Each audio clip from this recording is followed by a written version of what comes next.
The United States Navy SEALs. The name itself carries weight. It speaks of dedication, of sacrifice, of an unwavering commitment to a mission, no matter how brutal. These warriors are not born, they are forged. They are pushed beyond limits most can't even comprehend. They stand as a symbol of what humans can achieve when they refuse to quit. Their reputation is earned, not given, earned through sweat, through pain, through an absolute, unyielding standard that few can meet. This standard is the bedrock of their existence. It is why they are respected and often feared across the globe. They are an elite force, a special operations unit of the United States Navy. Their primary role is to conduct small unit, high-impact missions. These missions occur in the most hostile environments imaginable: sea, air, land. That's what SEAL stands for. They operate where others cannot. They succeed where others would fail. This capability makes them a critical asset to national security. They are the tip of the spear, the quiet professionals who get the job done. Their importance cannot be overstated in a world that remains dangerous and unpredictable. They bring a unique set of skills to the fight. Why are they so respected? Because the path to becoming a SEAL is a path of relentless challenge. It demands more than physical prowess. It demands mental fortitude. It demands an unbreakable will. The training weeds out the weak, the hesitant, the individuals who cannot put the team first. Those who emerge are not just soldiers. They are problem solvers, leaders, men who understand extreme ownership. They own their mistakes. They own their victories. They own their part of the mission. This level of accountability is rare. It is powerful. The mystique surrounding the SEALs is significant, but behind the mystique is a simple truth. It is about hard work. It is about discipline. Day in, day out, no shortcuts, no excuses. They are men who have chosen the hard path. They understand that freedom isn't free. It is paid for, often in blood. They are prepared to pay that price. This isn't about glory for them. It's about the mission. It's about their brothers. It's about protecting the innocent and holding the line against those who would do harm.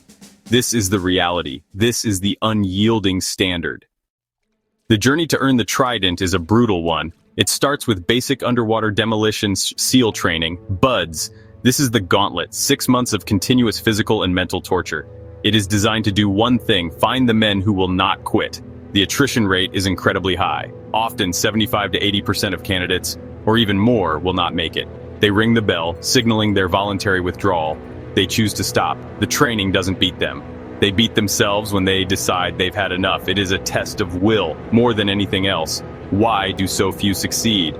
Because the standards are absolute. There is no room for almost. There is no good enough. There is only excellence. The physical demands are immense. Running for miles in soft sand, swimming in cold ocean water, endless push-ups, sit-ups, pull-ups, carrying heavy logs and boats, all of this while sleep-deprived and often hypothermic. The instructors are relentless. They are there to find your breaking point. They want to see who you are when everything is stripped away. When you are cold, tired, and miserable. Do you quit, or do you dig deep? Even before BUDS, the screening is intense. Candidates must meet high physical qualification test scores. They must show they have the raw material. But physical strength alone is not enough. Many strong athletes fail. They lack the mental toughness. They lack the internal drive. They lack the ability to suffer and keep moving forward. The instructors are looking for that spark, that refusal to give up no matter the odds, that quiet determination that burns inside. This is what separates those who dream of being a SEAL from those who become one. The mindset required to even begin this journey is unique. You must want it more than anything. You must be willing to embrace the suck, to find comfort in discomfort, to understand that pain is temporary but quitting lasts forever. You must be humble enough to learn, yet arrogant enough to believe you can succeed where so many others have failed. It's a paradox, but it's a necessary one. This initial commitment, this decision to step into the arena, knowing the pain that awaits, is the first true test. Many fail before they even start. They self-select out. Good. Within BUDS, there's a defining moment, a crucible. It is called Hell Week. 5.5 days of continuous training, less than 4 hours of sleep total for the entire week. It is a non-stop barrage of physical exertion. Cold water, mud, sand, more cold water, carrying heavy loads, paddling boats against the surf, running until your legs give out, and then running some more. It is designed to simulate the sustained stress of combat, to push men to their absolute limits, and then far beyond what they thought those limits were. The physical toll is immense. Bodies break down, skin gets raw, muscles scream. Hypothermia is a constant companion. Hallucinations become common due to extreme sleep deprivation, but the true battle of Hell Week is fought in the mind. It is about enduring misery. It is about finding a reason to keep going when every fiber of your being wants to stop. The instructors apply constant pressure. They offer you a way out, a warm blanket, a hot meal. All you have to do is ring that bell. Many do. Their will breaks. Hell Week is designed to reveal character. It strips away all pretense, all ego. You cannot fake your way through Hell Week. Your true self will emerge. Are you a team player, or do you look out only for yourself when things get hard? Can you lead when you are broken? Can you follow when you are exhausted? Do you complain? Do you make excuses? Or do you shut up, put your head down, and get the job done? These are the questions Hell Week answers. It forges bonds between those who endure. Bonds built on shared suffering and mutual respect. What does it take to survive Hell Week? It takes more than just physical toughness. It takes a deep, burning desire. It takes a refusal to let your teammates down. It takes breaking down monumental tasks into small, manageable steps. One evolution at a time, one meal at a time, sometimes 1 minute at a time. You learn to focus on the immediate present. You learn to control your thoughts, to quiet the voice that tells you to quit. Those who make it through Hell Week emerge changed. They know they can face anything. They have proven it to themselves. Good. While the physical challenges of SEAL training are legendary, the mental aspect is often overlooked. It is, however, the more critical component. The body can be trained to endure incredible hardship, but if the mind quits, the body will follow, every time. SEAL training is a relentless assault on the mental fortitude of each candidate. It is designed to build a mental fortress, one that cannot be easily breached by stress, fear, or exhaustion. This mental toughness is the true hallmark of a Navy SEAL. Stress inoculation is a key part of this process. Candidates are constantly placed in high-stress, chaotic situations. They must make critical decisions under extreme pressure, often with incomplete information, and always with consequences. The instructors create an environment of managed chaos. They want to see how you perform when everything is going wrong. Do you panic? Do you freeze? Or do you stay calm, assess the situation, and find a solution? This ability to think clearly and act decisively in the face of adversity is what saves lives on the battlefield. It's not about being fearless. Fear is a natural human emotion. It's about acknowledging fear and then stepping forward anyway. It's about controlling your fear, not letting it control you. This requires immense self-discipline. It requires a deep understanding of your own mind. SEALs learn to compartmentalize, to focus on the task at hand despite the surrounding turmoil.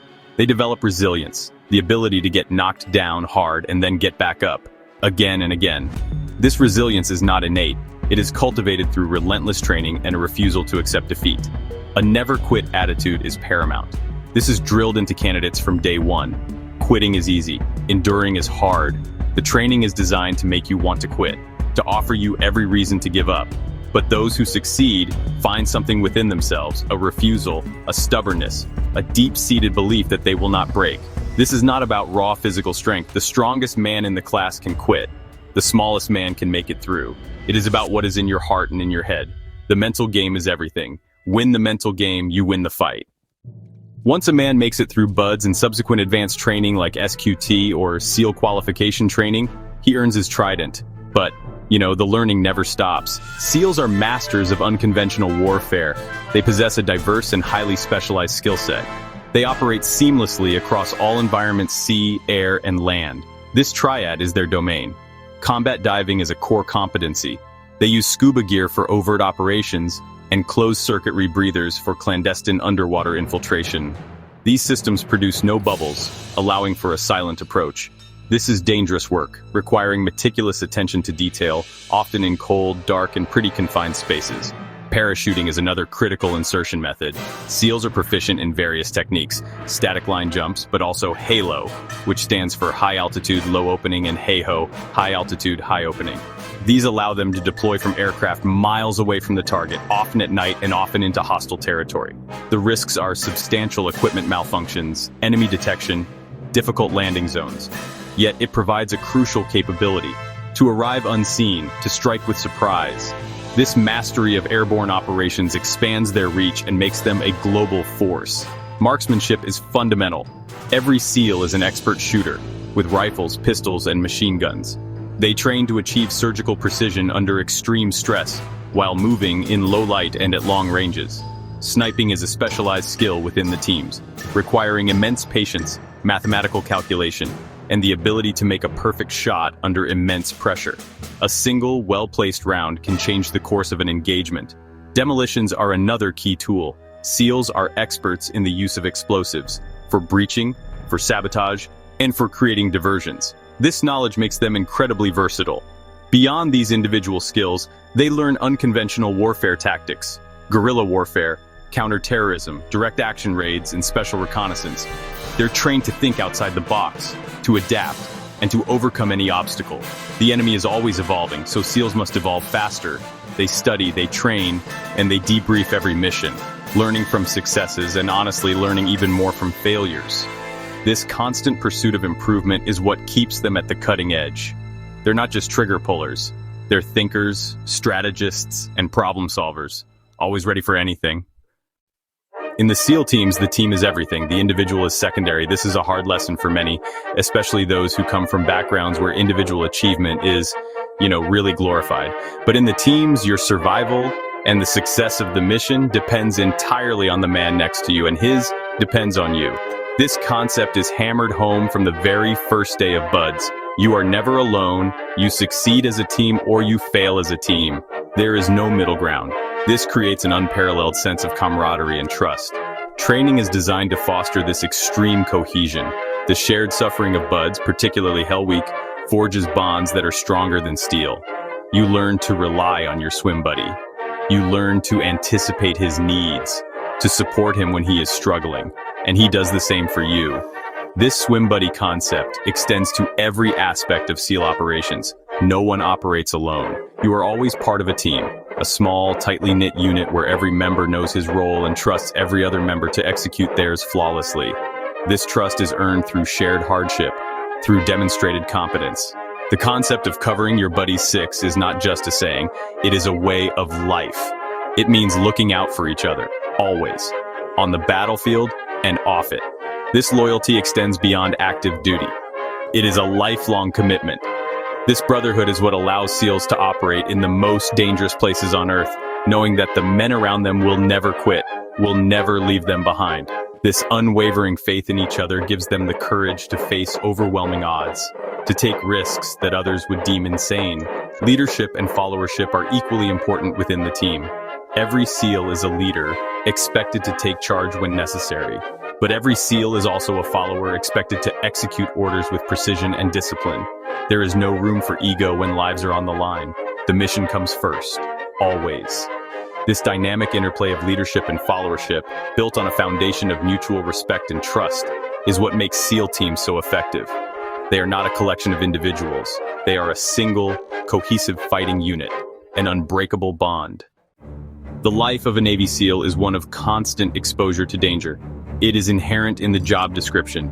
They are asked to go where others will not, to face enemies who are determined and often ruthless. Every mission carries risk. Risk of injury, risk of capture, risk of death. This is the stark reality they accept when they choose this path. They train to mitigate these risks, to stack the odds in their favor. But some risks can never be eliminated entirely. Courage is not the absence of fear, it is acting in spite of it. And SEALs demonstrate this courage on a daily basis. There are countless stories of bravery and sacrifice, and many will never be told publicly. These men operate in the shadows, seeking no recognition, only the successful completion of their mission. They have faced down enemy fire, rescued hostages, gathered critical intelligence in the most perilous conditions. They have endured loss. They have seen their brothers fall. This shared experience of danger and sacrifice further solidifies the bonds within the teams. It reinforces their commitment to each other and to the values they uphold. They understand the cost of freedom. One of the most well-known examples of a high-risk, high-reward mission is Operation Neptune Spear, the raid that resulted in the death of Osama bin Laden. This operation was incredibly complex. It involved penetrating sovereign airspace, assaulting a fortified compound, facing an unknown number of enemy combatants, all deep within hostile territory. The margin for error was razor thin. Yet, the SEALs executed with precision and professionalism. It was a testament to their training, their skill, their courage, and their ability to perform under unimaginable pressure. A significant triumph. But not all missions end in clear-cut victory. There are setbacks, there are hard lessons learned. The consequences of failure in their line of work can be catastrophic. Lives can be lost, national security can be compromised. This immense weight of responsibility rests on their shoulders. They carry it with a quiet determination. They understand that every decision, every action has profound implications. This is not a game. This is deadly serious business. And they approach it with the gravity it deserves, always ready, always prepared for the worst, always striving for the best. A hallmark of the Navy SEALs is their incredible adaptability. They are chameleons of conflict, able to operate effectively in any environment on Earth. From the freezing waters of the Arctic to the scorching deserts of the Middle East, from dense jungles to urban sprawls, each environment presents unique challenges, requiring different tactics, different equipment, different mindsets. SEALs train extensively to master these diverse conditions. They learn to use the environment to their advantage, to become ghosts, unseen, unheard, until it is too late for the enemy. This versatility extends beyond just geographical locations. SEALs can transition seamlessly between a wide range of mission sets. One day they might be conducting a direct action raid on a high-value target. The next, they could be engaged in special reconnaissance, gathering intelligence deep behind enemy lines, or training and advising partner nation forces in unconventional warfare. This ability to switch roles, to adapt their skills to the specific needs of the mission, makes them an incredibly flexible and valuable asset. They are not a one-trick pony. They are a multi-tool of warfare. Their adaptability is not just about combat. SEALs have also played important roles in non-combat situations, humanitarian aid, disaster relief. They possess skills in logistics, communication, and problem-solving that are, honestly, invaluable in chaotic post-disaster environments. Their discipline and ability to operate under pressure allow them to bring order to chaos, to help those in desperate need. This demonstrates a different side of the warrior, a capacity for compassion and service beyond the battlefield. It shows their commitment to a broader set of values. The key to this adaptability is a mindset of constant learning and evolution. The world changes, threats change, tactics change. SEALs understand that they cannot afford to become complacent. They must constantly seek new knowledge, new skills, new ways of doing things. They rigorously analyze their performance.